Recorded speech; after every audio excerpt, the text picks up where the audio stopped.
Good morning, everybody, and welcome back to another installment of Juice Box with Pastor Justin. If you've never joined us before, this is a time where we grab juice boxes if you're a kid, or grab coffee if you're an adult, or honestly, grab coffee if you're a kid too. Get that energy going, And we walk through the Bible together. We're going in chronological order, and we're going to continue with our story of Joseph today. But before we get started with that, I have gone back to the Capri Suns, of course.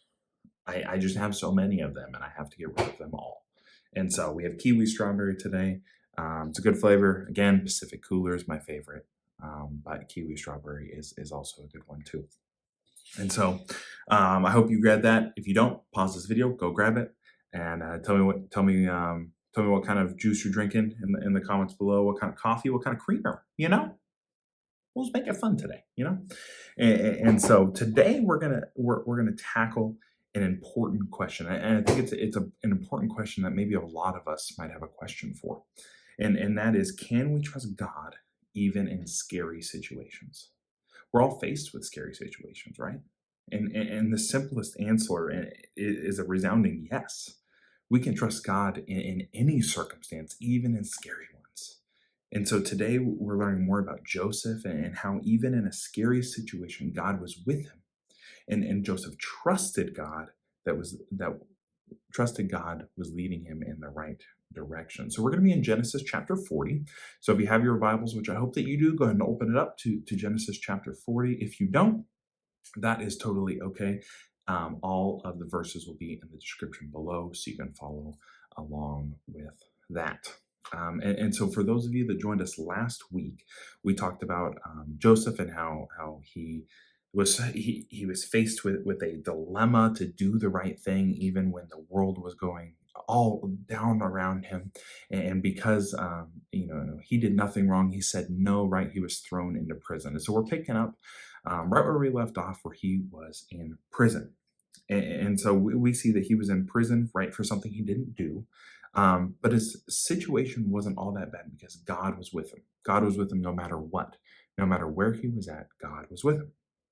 And a little while after he arrived, Pharaoh actually became super angry with his chief cupbearer. So that's a person that tries the drink before the Pharaoh, and the chief baker. So you have somebody that's dealing with the wine, and we have somebody that's dealing with the baked goods, right? Okay, and so he got angry with those two, and he sent them both to prison where Joseph was at. And as we learned last week, the captain of the guard loved Joseph so much that he put him in charge of the prison. And so the captain of the guard assigned Joseph to look after these two new prisoners. And one morning, Joseph noticed that the cupbearer and baker both looked upset. They just looked like something was wrong. And he asked them, "Why do you look so worried today?" And they both replied, "We both had dreams last night, but no one can tell us about what they mean."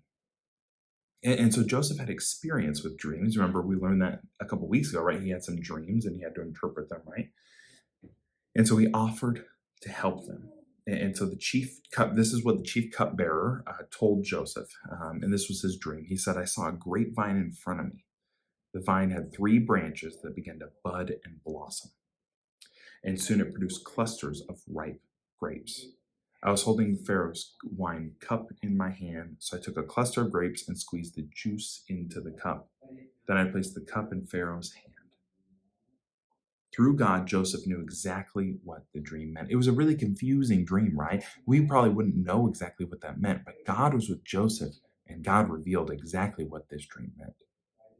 And Joseph said that the 3 branches represent 3 days. And within 3 days, Pharaoh will lift you up and restore you to your position as chief cupbearer. And the cupbearer was overjoyed at this news. He was going to get out of prison. He was no longer going to be in this prison, right? But Joseph made one request to the cupbearer once he returned to Pharaoh's service.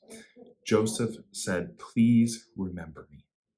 Mention me to Pharaoh so that he might let me out of this place. For I was kidnapped," Joseph said, "for I was kidnapped from my homeland and put into prison for something I did not do." And so we have one dream down, right? The dream was kind of confusing, but Joseph told him, hey, in 3 days' time, you're going to be out of prison. You're going to be back into Pharaoh's good graces, and you're going to be serving him no matter what.